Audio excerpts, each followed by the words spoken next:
मजबूती के लिए आग में तपना ही होगा।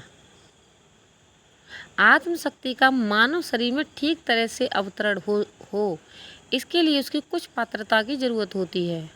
स्वर्ग से जब गंगा पृथ्वी पर उतरी थी तब उन्होंने भागीरथ से यही पूछा था कि जब मैं नीचे उतरूंगी तब उस वेग को सहन कौन करेगा। अगर यह वेग धारण न किया जा सका तो धरती में छेद हो जाएगा और धारा पाताल में चली जाएगी। भागीरथ ने वस्तु स्थिति को समझा और गंगा को धारण करने वाले सत्य पात्र की तलाश में निकल पड़े। यह कार्य भगवान शंकर ने पूरा किया।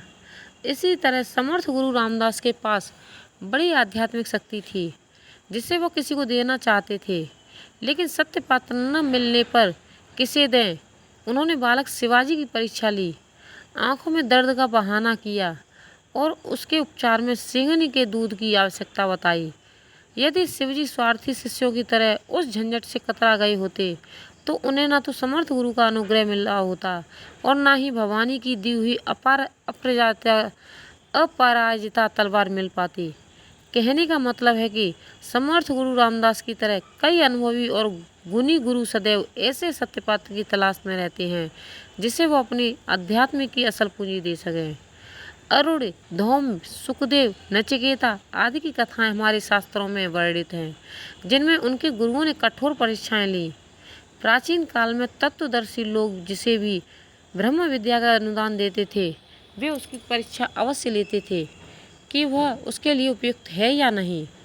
कुपात्रों को वह बड़ी चीज़ नहीं दी जा सकती क्योंकि वह न तो उसको धारण कर सकेंगे और न ही उसका सही उपयोग।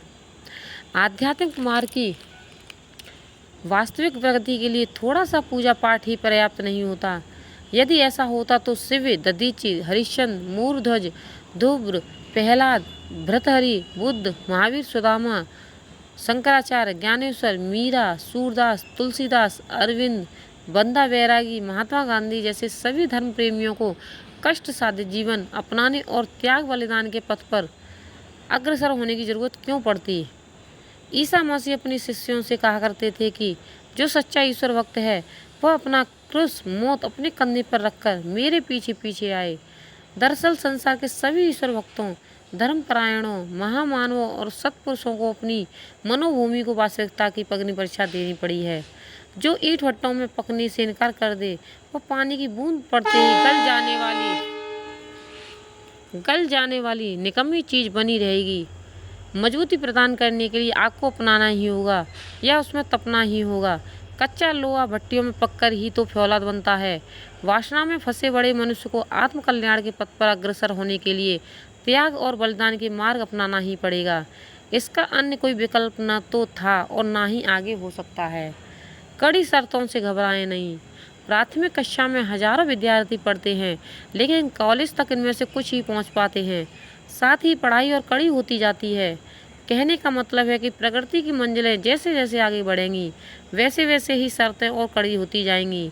इसलिए आध्यात्मिक उन्नति के लिए कड़ी शर्तों से घबराए बिना उस मार्ग पर आगे बढ़ते जाना होता है, तभी हम आगे बढ़ सकते हैं। धन्यवाद।